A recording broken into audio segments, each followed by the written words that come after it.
c'est pas tout le monde qui réagit de la même manière face à l'incertitude. Ouais. Puis, moi, ça fait 19 ans que je fais ce travail-là, puis je trouve ça vraiment dur, investir le capital. C'est pas facile. Hein? Non. Ouais. Écoute, je veux dire, je peux lire autant de journaux, puis dédier ma vie professionnelle. Tu vis avec les hauts et les bas, puis quand tu perds de l'argent, c'est quelque chose, mais quand tu perds pour les autres, le feeling est pire, j'ai l'impression. C'est vraiment pas évident, comme cette année, c'est une année qui est difficile.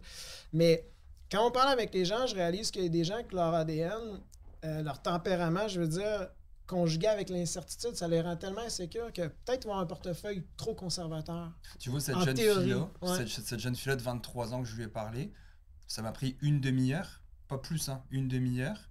Puis elle a compris qu'il y avait des fluctuations en bourse, qu'il y avait des hauts et des bas. Elle ne savait même pas ce que c'était une obligation, un revenu fixe. Elle avait aucune idée de ce que c'était. Okay. Donc oui, elle avait 60% d'obligations et 40% en actions. Après une demi-heure, elle était comme, ok, mais moi, Simon, je veux au moins 80% en actions. La fille, c'est une super infirmière. Elle fait une étude de super infirmière. Elle va avoir un salaire, un bon salaire toute sa vie, une sécurité d'emploi, des assurances, un fonds de pension. J'étais comme...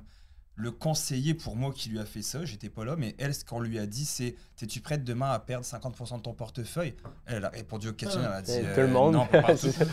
Ça, tu soulèves un bon point. C'est aussi que des fois, je rencontre des gens, ils vont rencontrer un conseiller, puis ils remplissent un petit questionnaire, puis ça détermine leur répartition d'actifs. Okay?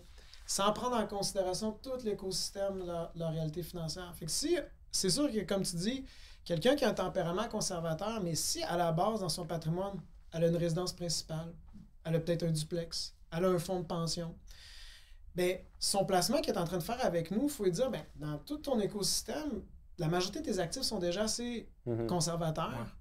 Donc, peut-être tu peux prendre un peu plus de risques. Puis comme je mentionnais tout à l'heure, il y en a, même si tu t'assois avec eux, ils sont inconfortables, il faut respecter ça. Mais certains autres, c'est juste une question d'éducation financière, comme tu as fait avec la personne que tu viens de décrire. Puis finalement, la personne dit « OK, oui, mon portefeuille est plus osé que si j'avais rempli le questionnaire à la base, mais quand je prends l'ensemble de ma situation, puis que j'ai un bon fonds de pension qui m'attend, je suis capable d'avoir un 5 ou 10% de mon patrimoine global qui est plus volatile. » C'est exactement ça. C'est un peu ça que je reproche. On est un peu rendu dans le McDo des conseils financiers où tu as des... je fais des arts martiaux, dans le fond, je suis professeur.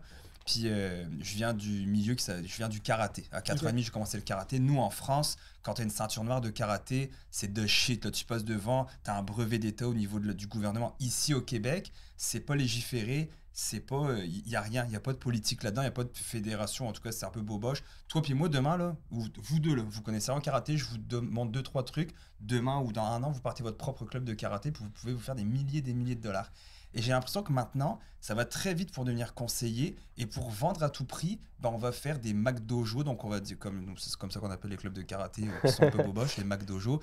Ben, j'ai l'impression que c'est comme ça. C'est comme, OK, j'ai une cliente en face, je veux la signer. OK, tiens, voilà ton truc, signe-moi le papier. Puis j'ai fait quelque chose de boboche. C'est un peu ça que je vois, pas en majorité, mais c'est ce qu'on voit, nous, avec Liberté 45. Je peux pas dire en majorité, puisque... Les gens qui nous approchent, c'est qu'ils ont compris quelque chose, donc ils ont un certain mécontentement. Mais la majorité de nos conversations, c'est ça, mais je pense pas que la majorité des conseillers sont mauvais. Moi ma perception est différente, puis j'ai une solution à propos de cet enjeu-là que tu décris, c'est qu'à l'inverse, comme je te dis, dans le secteur des valeurs mobilières, on voit vraiment des conseillers de plus en plus qui ont des équipes, puis à l'intérieur de ces équipes-là, ils ont de plus en plus de conseils, puis on approche qui se professionnalise de plus en plus, qui s'institutionnalise.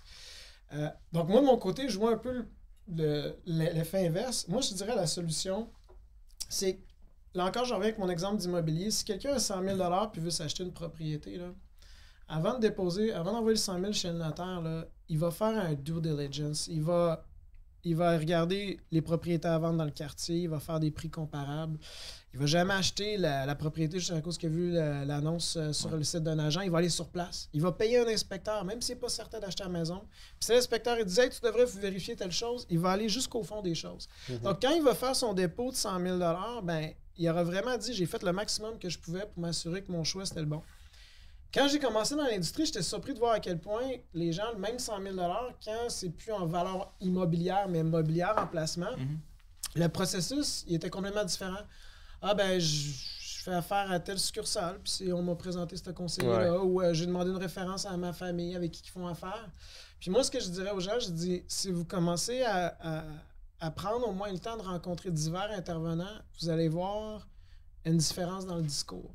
Puis ça va faire partie de votre processus. Un peu quand tu fais ta première embauche, tes premières entrevues, ben, tu t'améliores avec le temps. Puis c'est la même chose. Puis c'est là que tu peux choisir peut-être un meilleur partenaire que ton mec conseiller.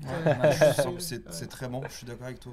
C'est bien dit. C'est ce qu'elle a investi. Elle avait fait, on a reçu une fille qui a une page Instagram qui s'appelle Elle a investi, c'est une avocate.